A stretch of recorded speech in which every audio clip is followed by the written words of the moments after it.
माँ, क्या आप कभी डेट पर गए हो? सुमित का प्रश्न सुन कविता चौंक गई। डेट? उसके ज़माने में ये सब बातें कहाँ होती थीं।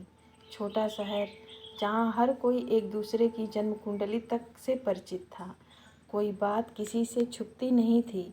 फिर बाबूजी का कठोर अनुशासन। कभी हिम्मत ही नहीं हुई कि इस विषय पर कुछ सोचें। दोस्ती करना व डेट पर जाना तो दूर की बात थी। उसे एक किस्सा अभी भी याद है। शायद बीएससी के सेकेंड ईयर में थी। कोएड कॉलेज था। शहर के महिला कॉलेज में विज्ञान के विषय नहीं थे, इसलिए यहाँ पढ़ने की अनुमति मिली थी, बाबूजी के सख्त निर्देशों के साथ।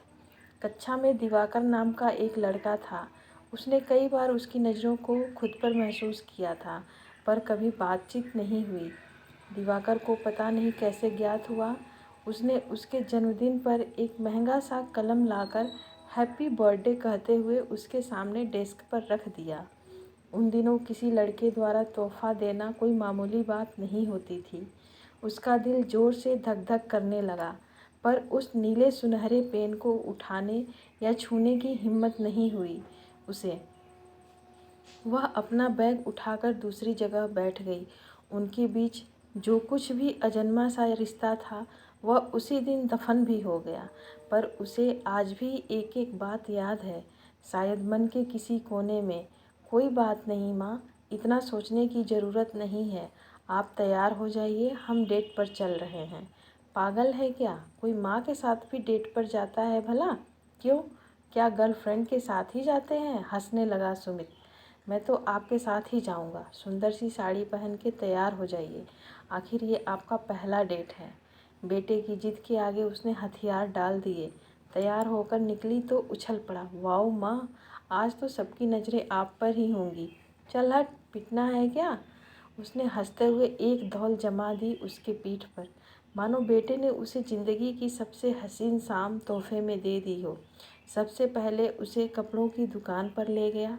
शॉर्ट लिस्ट करते हैं माँ, आप पहले 5 आउटफिट्स छांट लो, फिर फाइनल करेंगे।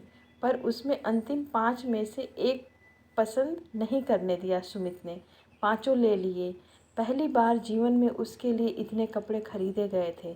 फिर वे एक मूवी देखने गए, उसके फेवरेट हीरोइन की। वहाँ से निकले तो एक महंगे रेस्टोरेंट में डिनर करने चले गए। बताओ माँ, क्या खाना है? तेरा जो चीज़ चाहे आर्डर कर दे, मुझे तो सब पसंद है। अच्छा, तभी उस दिन फ़ोन पर मौसी से कह रही थी कि बरसों से पनीर टिक्का नहीं खाया, क्योंकि सुमित के पापा को पनीर से एलर्जी है। हाँ तो है ना उनका पेट, आपको तो नहीं है ना? मगर आप कभी भी अपनी पसंद जाहिर नहीं करती। आज ऑर्डर आप ही करेंगी, सब कुछ अपनी पसंद का। बचपन से देखा है माँ, मेरी पसंद पापा की, दादी की पसंद को ही आपने अपनी पसंद बना ली है। कपड़े भी पापा के पसंद के ही लेती हो। घर की साज सज्जा दादी के इच्छा के अनुसार ही होता है। आपकी पसंद की अहमियत क्यों नहीं माँ? क्या आपको लगता है कि आप कुछ करना चाहेंगी तो पापा मना कर देंगे? मगर अपनी स्थिति को बेहतर करने के लिए पहला कदम तो आपको ही उठाना होगा ना माँ, वरना सब रौंदते हुए निकल जाएंगे।